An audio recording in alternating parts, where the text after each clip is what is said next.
Hello, everyone. Welcome to the Newsbrowse News broadcast.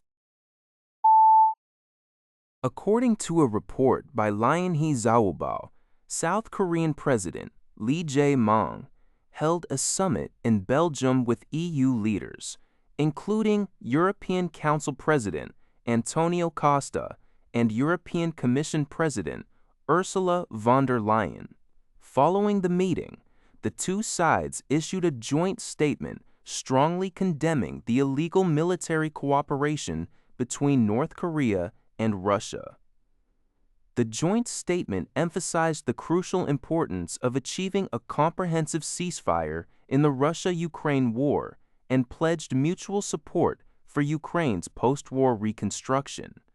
Both parties urged Moscow and Pyongyang to cease all illegal military activities immediately and comply with the UN Charter and relevant Security Council resolutions. Furthermore, South Korea and the EU expressed deep concern over North Korea's nuclear and ballistic missile programs. They reiterated that North Korea will never be recognized as a nuclear-armed state under the Non-Proliferation Treaty, NPT, nor will it receive any special status. The two sides also agreed to establish a high-level economic consultation mechanism to deepen bilateral cooperation in trade, investment, supply chains, and economic security. According to Antara, Indonesia and Russia have agreed to strengthen their cooperation in strategic industries during a bilateral meeting on the sidelines of the BRICS Forum on Partnership on New Industrial Revolution, Partner 2026 in Xiamen, China. Indonesian Industry Minister Agus Gumiwang Kartasmita highlighted that the 76-year relationship between the two nations continues to deepen, extending into industrial and technological sectors. Indonesia views its participation in the BRICS Forum as a strategic opportunity to expand economic collaboration and bolster national economic resilience.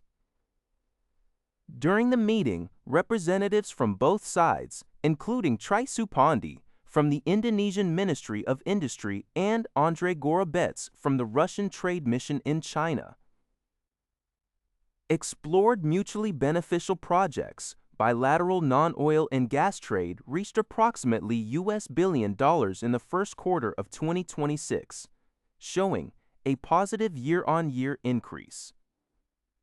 Additionally, Indonesia highlighted its role as the partner country for the upcoming Innoprom 2026 exhibition in Russia and welcomed the progress of the Indonesia-Eurasian Economic Union Free Trade Agreement, which is expected to further boost trade and investment flows.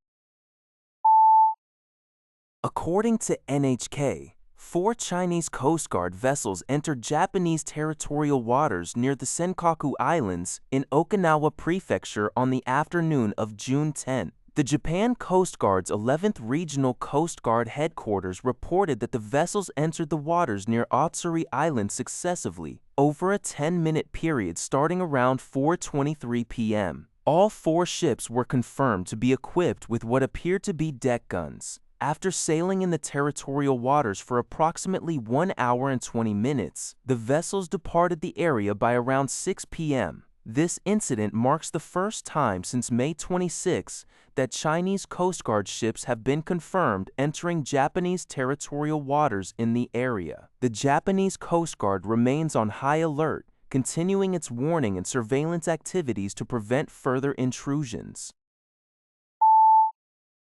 According to a report by Al Jazeera, thousands of Albanians have taken to the streets of the capital, Tirana, in the largest protest yet against a luxury resort development backed by Jared Kushner, the son-in-law of United States President Donald Trump. Protesters gathered outside the office of Prime Minister Edi Rama, chanting, "Albania is not for sale," and demanding political change. The proposed project, estimated to cost approximately €5 billion, has sparked widespread anger due to its location near a protected wetland. Environmentalists warn The development threatens a critical habitat for flamingos, seals, and sea turtles, leading local residents to dub their movement the Flamingo Revolution. While Prime Minister Rama has downplayed these ecological concerns, promising a full environmental impact assessment, the European Union has issued a stern warning. EU officials stated that Albania's integration into the bloc, targeted for 2030, depends on its alignment with European environmental laws. Protesters are also using the demonstrations to voice their frustration over government corruption and poor public services, calling for a new political era in the country.